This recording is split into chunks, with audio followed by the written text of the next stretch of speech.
Zoe, thank you so much for having me. I'm so happy to be here. I loved having you on the podcast and getting to hear all about your client work. So it's so nice to be here in person. Well, thank you. I'm glad you came. And this is a really good house for y'all to come in because it looks different from things that I'm kind of known for. Well, I can't wait to hear about it. Tell me about the project and what your client was looking for. So my clients are originally from Alabama, but they had been living in Dallas for about 10 years, and it was time for them to come back to Alabama. But they didn't want to come back to Alabama without bringing a lot of Dallas influences with them. So when they first called me, they asked me if I was familiar with the house they'd bought, and I actually was, but I'd never really been inside the house. So when they bought the house again, we wanted to kind of infuse their traditional roots with a lot of the more cosmopolitan Dallas. So we really did that by eliminating a lot of color. We kind of gave it a fresh white and very light blue clean slate. The house had wonderful bones. It had just been redone by a local architect about 10 years before. He'd taken it from a one-level cottage and added a second story, but he'd done it in a really tasteful, great way. So when you approach it, it has this dark cedar shake, and then it has the light blue front door. And so we decided with my clients that we would bring in this just fresh sort of Dallas infusion of mostly white with the light blue touches. And then that also really opened up the house and made it feel more livable because they had so many roots in Alabama that we knew that everyone would be over here all the time. So we really wanted to make this room that we're sitting in, which is the main living room, as comfortable and generous to seat as many people as possible. I think so many of us can appreciate how tailored and restful and neutral house is. And so I'm curious how you had this sort of neutral inspiration, but then how do you make that interesting, have personality, and still feel warm? Yeah. So this was the first time I'd been approached to do an all-white house. And the second time I had ever been told that there would be no florals in this house. Oh, no floral patterns. Okay. When my clients, Lolly and Dustin, called me to tell me that they'd be moving back to Alabama from Dallas, I had known them for a long time. So when Lolly and I first met, I assumed that I knew what she wanted. So I came over with a bag of floral fabrics and all these lighter, more traditional Southern, by traditional I mean Alabama color palettes and things. And Lolly didn't want any of that. So it took me a minute to dial it back and really figure out what she wanted. So she really wanted white, white, white, neutral, neutral, neutral. And I didn't think that would really live warmly and that you would really feel comfortable in that. So Lolly and I had this great tug of war, but we really worked through it, and I think we really met in a much happier medium. For instance, at first I thought this coffee table, I knew Lolly wanted it, so I said okay, we'll work around it, but I really thought it might be too hard in the space, but it's perfect because it really just makes everything else feel a lot more contemporary. My first impression really was there's so much, overall it had a very traditional sort of sensibility, the layouts and some of the touches of antiques, but then there were these very sort of, there was a sleekness that, like the coffee table mixed it up. When Lolly and Dustin came, they were the decorator dream, and the fact that they had nothing for the most part. They had some things for their bedroom, but they always knew, I believe, that they would move back to Alabama. So this was really their first jumping off point. So I was trying to be more cognizant to push them towards classic and timeless pieces that then could move along with them. So that, I think, is why it has an overall slightly more classic feel instead of just really modern, and I think that's what makes it live a little better. And we all agreed, Lolly, myself, and definitely Dustin, that everything had to be very comfortable, which I think is what makes the scale of it feel also classic. Instead of playing with crazy proportions and lines, we tried to keep those pretty classic. Yeah. And then instead of it all just being white, white, white, We really push kind of this lilac-y mauvish gray. So that color can actually go in a lot of different directions. Yeah. Like paired with a brighter white, it feels gray, but it also just has this warm, easy feel. And then we pulled in with a lot of these brighter lilacs, and all of that, I will say, is tied into this great wallpaper panels that we did in the room that really kind of lend it an architectural presence too, and bring in these silvery tones. When Lolly first moved, a lot of her friends were using a lot of brass, and we have some of those brass touches, but we ended up doing a lot more nickel, because if that felt even more fresher, and I think everyone's gonna turn more full circle and come back to nickel. So it was fun to bring out those silvery tones, especially in the pillow trims and things, and just kind of have fun with that. Tell me about the fabrics you chose, because from far away, they do kind of read as sort of, you know, neutral white, but then up close, there's a lot more texture and even some subtle pattern, like in this chair and on the rug, that helps bring it to life. I just couldn't do all one white fabric. We talked about it, but I thought that would be really boring. And you kind of, when you sit in a room, I kind of want to see things unfold. I convinced them that the chairs should be a pattern. I didn't want the sofa and the chairs to feel like a set. So they are actually two different white fabrics. The pattern that's on the chairs is a little bit nubblier and has a little more texture. And then this is just a really soft white, and we went round and around on what this fabric would be because the homeowner, Dustin, wanted to make sure that it didn't get too hot, which is a very valid point. At first I thought he was crazy, but it's funny what men will hone in on, and it was very true, because I was bringing over some heavier, kind of almost more of like a flannel that I thought would be really soft to sit on, but he immediately rejected those for getting too hot. So this is kind of like a chenille-ish boucle, I would say, and it's an outdoor pattern. So I knew I wanted to use small scales that would bring in just different shades of color. So we started with kind of this lilac-y putty mauve, like doesn't really have a name, which I think are the best colors to use, because then they can go in a bunch of different ways. So we started with that and the carpet, actually, which is great. And then kind of did just these geometrics, and then I knew that I wanted to work in a lot of patterns, like that side table is really important, just to bring in a different texture with it. That painted wicker, and then it contrasts with the brighter, more traditional wicker. I think that's pretty key for all of it, and then making sure that it's all very layered. I think when a lot of people are working with white and neutrals, they don't actually layer them, and I think that feels too severe. Yeah, it's like almost every surface is sort of a different texture or finish, which, to your point, they're a similar color palette, but this is super high gloss, this one's natural. Yeah, that makes total sense. I think if you just try and keep it all in the same vein, and it was really a lot of like looking at all the fabrics together and just making sure they kind of flow. Okay, I just really kind of noticed, I love how the pillows are like all kind of the same color. I think so many people would have done like a bunch of different.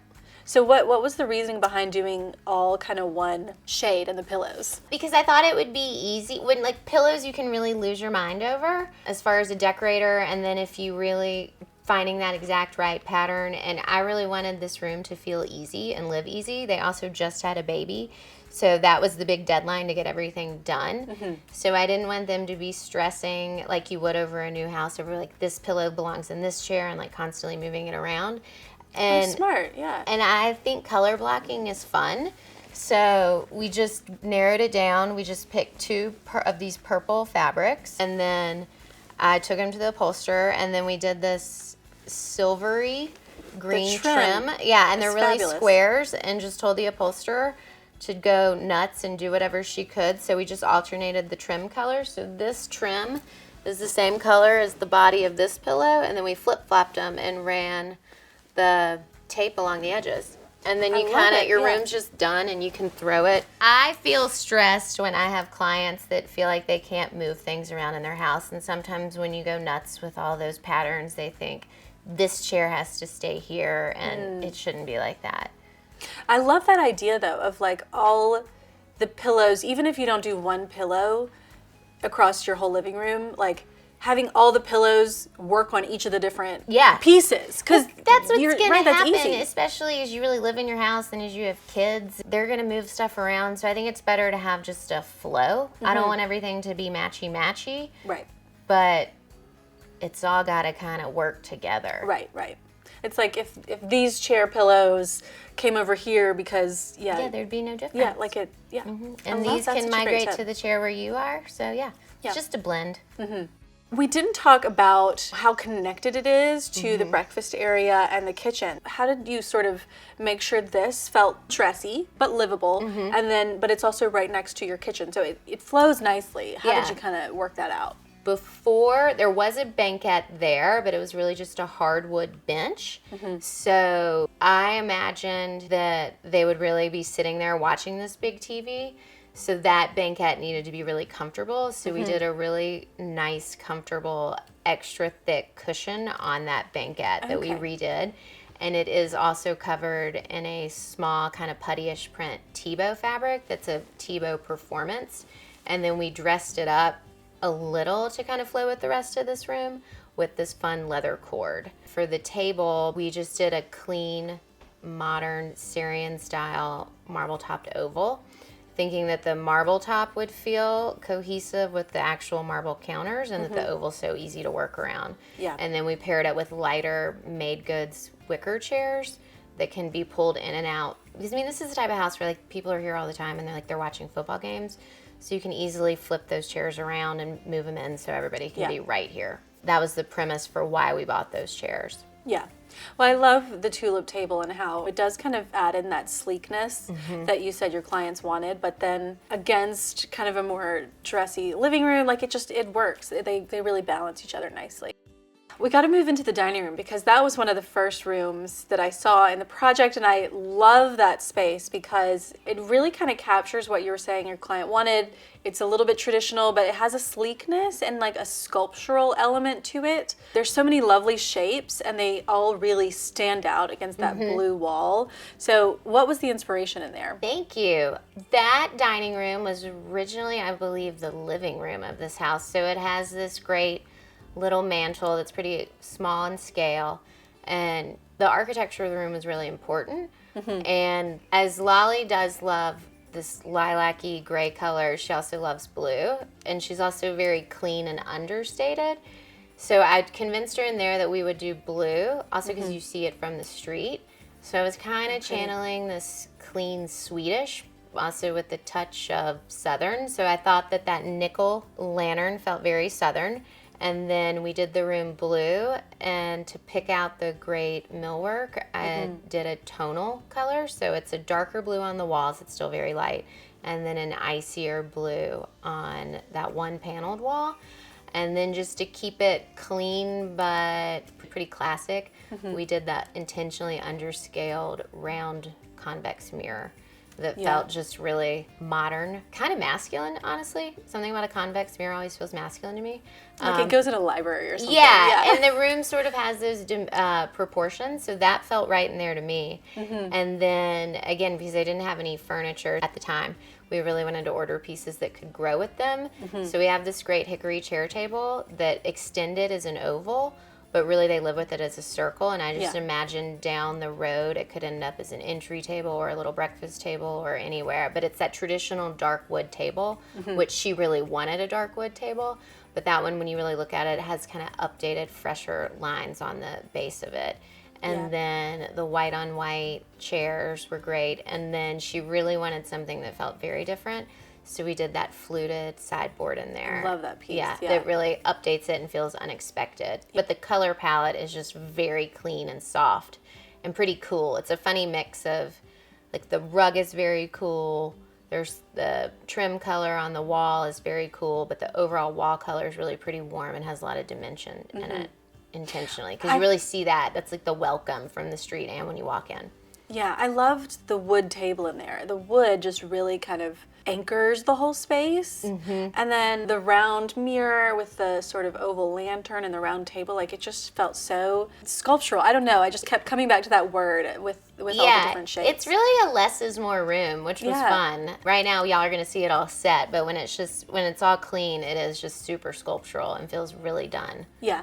It's like there's not a lot of pieces, but every piece, it makes a big statement somehow. Yes. Thank you. I'm glad you appreciate that. I loved it, yeah. Okay, let's talk about the guest bedroom. I love kind of you've got a little purple, you've got a little blue, in there you've got some green, and then you also have those real like warm tan browns. So talk us through that space. So the guest room is really a lot of compromise. So it was black with a lot of millwork in it. It's transitioned a lot. It became Dustin's man cave and office. And then we had to kick him out of it once they knew that they were having a baby. It's still his office too, but now guests stay there. So we sort of were able to convince him of our plan by telling him that it would feel like a golf course. So it has the green wall-to-wall carpet now, and we painted the walls sort of like a khaki, like pants, like he would wear to the golf course. And then the bed, we slip covered a bed that they had with this fun quadrille. And then we did khaki colored curtains with this fun caterpillar fringe. I love that fringe. Yeah, so I kind of sold him on this Caddyshack golf course theme because that was what was happening in my head. And then we really dialed it up with all these great green lampshades from Ballard and your great duvet cover. So now it feels super golfy to him. I liked the green in there because it's like each room kind of has this one kind of accent color, and it just felt sort of like organic, but still tailored. Yeah, it's tailored and also pretty gender neutral because that guest room now does see a lot of action from people from all different walks of life, from their parents to their contemporaries coming to visit to... Right. It's kind of for everybody. Yeah. And I love the idea of slip covering the headboard because I think that's something that like most people wouldn't really consider doing. Oh, it's great. It's one of my favorite things to do. So I'll do a lot of slip covered headboards and then do the bed skirt in the same fabric so it feels like a really custom bed that's actually just a workaround. Yeah. You have that interesting sort of burl wood sideboard console, and it's like each room had its little sleek contemporary moment, and that was sort of the one in there. Yes, that is definitely. You feel like you're on vacation in there. It feels just fun. Yeah. Like a throwback. I think when their parents stay in there, they probably feel like it's a bad 70s throwback, but the younger people are more like, what is this? This is like a new experience. Yeah.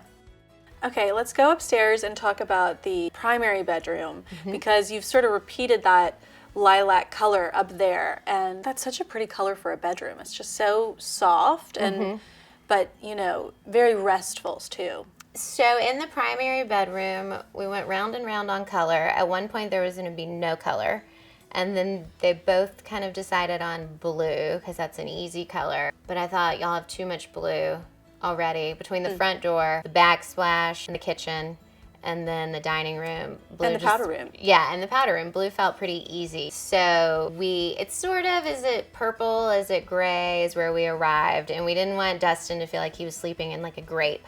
So again, we leaned into kind of that grayish mauvey color, and we started with the curtains in there. And it's really pretty neutral, and those curtains are wonderful. It's from this fabric designer called Radish Moon.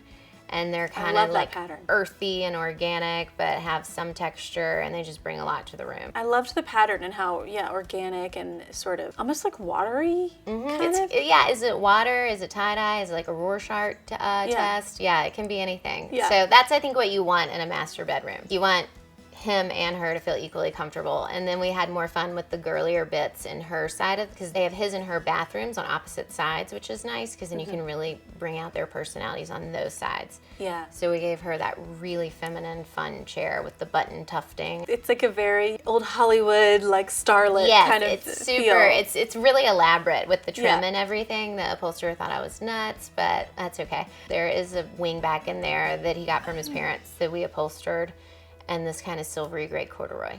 Oh, pretty. Yeah. So nice to have his and hers bathrooms. That is what a luxury. For sure. Not sharing a sink or a toilet. Amazing.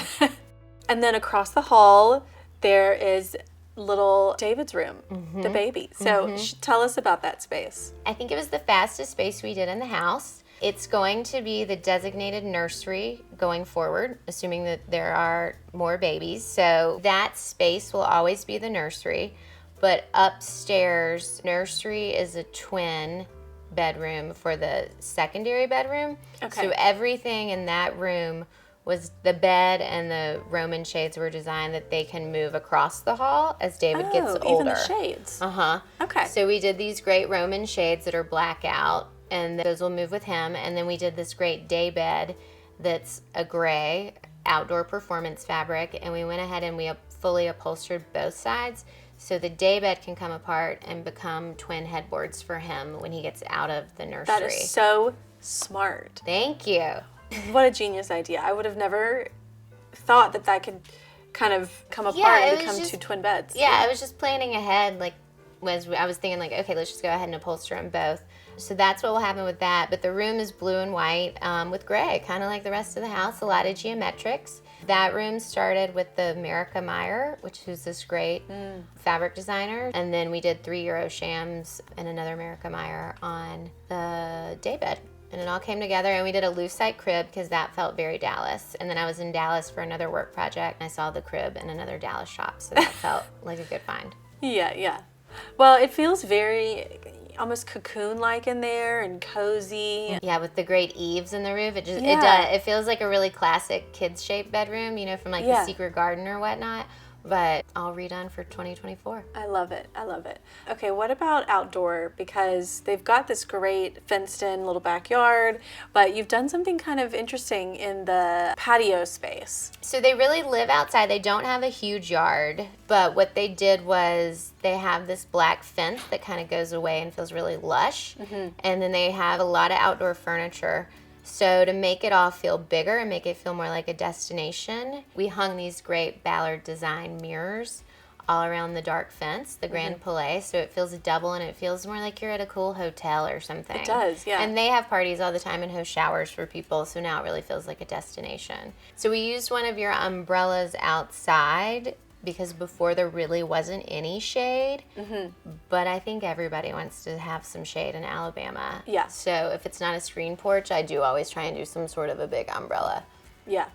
It's nice to just be able to, and you can like move it around, you know, depending on where you need the shade at the moment. Yeah. Yeah, and then they had the great cafe lights. So the man that helped me put up the umbrella was a little concerned that it would be too much, but I really like how it feels all layered and there's the tree, and yeah, it feels like there's shelter. Yeah. Well, I love that space out there, and you can really see how easy it would be to just enjoy and host. You know, it's right kind of off the kitchen, and you've got your grill and your big green egg and everything. Yeah. So it's a great space, and it's just so easy to get there. Yeah. And all their furniture is really comfortable, so they really sit out there. Well, Zoe, thank you so much for having me. I loved getting to see your client's home and kind of see all of the beautiful touches you put throughout, you know, the pillows and the trim and the subtle patterns on the chairs. And, you know, I always find it so hard to pull off an all-neutral space than you would think. And so to see it done well is really, you know, kind of helpful. And I hope people will enjoy seeing it. Well, good. I hope they will too, and thank you for coming. Yeah. For more house tours like this one, be sure to subscribe to the Ballard Designs YouTube channel and follow us on social media.